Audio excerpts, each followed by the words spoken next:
Hello guys, welcome to my channel.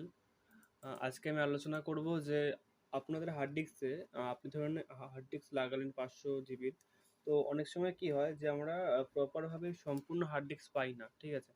তো সেটাকে আমরা রিকভারি করব কী করে, মানে আমি বোঝাতে চাইছি যে আমাদের এখানে যখন দেখুন যে 500 জিবি হার্ড ডিস্ক রয়েছে। তো 500 জিবি হার্ড ডিস্কের মধ্যে কিন্তু এখানে 500 জিবি হার্ড ডিস্কের নেই, ড্রাইভ নেই আর কি, ঠিক আছে? তো এটা আমি চেক করে দেখাচ্ছি একবার। তো আমি দিস পিসের উপর রাইট ক্লিক করে ম্যানেজ অপশনে গেলাম।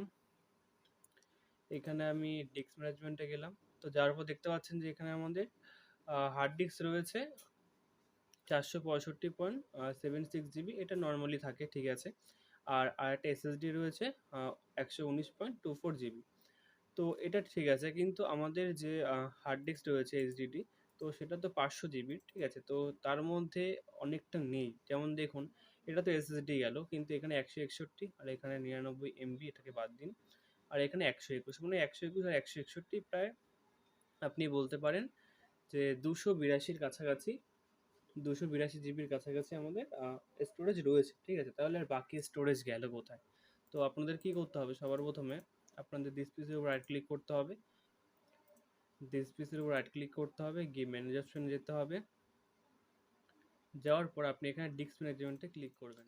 ডিস্ক ম্যানেজমেন্টে যাওয়ার জন্য বা ম্যানেজ অপশনে যাওয়ার জন্য আপনি এখান থেকে শর্টকাট ইউজ করতে পারেন। তো দেখুন, সাধারণত আমরা ম্যানেজ অপশনে গিয়ে থাকি, এখানে ডিস্ক পিসির উপর রাইট ক্লিক করি। তারপর সেখান থেকে আমরা যাই হচ্ছে ম্যানেজে। তারপর সেখান থেকে আমরা ডিস্ক ম্যানেজমেন্টে ক্লিক করে আমরা সমস্ত রকম কাজকর্ম করতে পারি। কিন্তু আপনাকে শর্টকাটও আমি আপনাকে বলে দিচ্ছি, আপনি ডাইরেক্ট এখানে ডিস্ক ম্যানেজমেন্টে আসতে পারবেন। তো আপনাকে কী করতে হবে, সর্বপ্রথমে আপনাদের কিবোর্ড থেকে চাপ প্রেস করতে হবে হচ্ছে উইন্ডোজ+R। এবং এখানে আপনাদের টাইপিং করতে হবে হচ্ছে ডিস্ক ম্যানেজমেন্ট .msc। তো এটা ক্লিক করার পর আপনি বা লেখার পর আপনি এখানে ওকে করবেন। তারপর দেখতে পারবেন যে আপনি এখানে ডাইরেক্ট আপনাদের ডিস্ক ম্যানেজমেন্টে চলে আসবেন। ক্লিক করার পর দেখতে পারবেন যে আপনার এখানে 465.76 জিবি অনলাইন, মানে এটা রয়েছে অলরেডি আপনাদের সিপিইউতে অ্যাটাচ করা রয়েছে। কিন্তু আপনি এখানে দেখতে পাচ্ছেন যে আপনার এখানে সফটওয়্যার রয়েছে একটাতে, ঠিক আছে, 121.97 জিবি, ঠিক আছে এটা।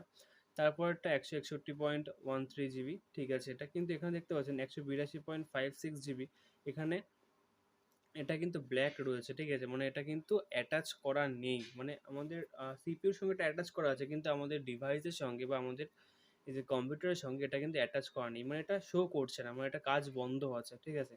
তো এটাকে আমাদের এই কাজটাকে আবার চালু করতে হবে। সেটা কীভাবে করবেন, আপনি সবার প্রথমে এই যে ড্রাইভটা রয়েছে বা এই যে জিবির যে ভাগটা রয়েছে, তো এটাকে আপনাদের নতুন একটা ড্রাইভে পরিণত করতে হবে, ঠিক আছে। সেটা সিম্পল ভলিউম হোক বা প্রাইমারি পার্টিশন বা আপনি যাই খুশি করতে পারেন। তো আপনাদের কী করতে হবে, এটাকে একটা ভলিউম বা একটা ড্রাইভে পরিণত করতে হবে, তাহলে আপনি এই ড্রাইভটাকে ইউজ করতে পারবেন।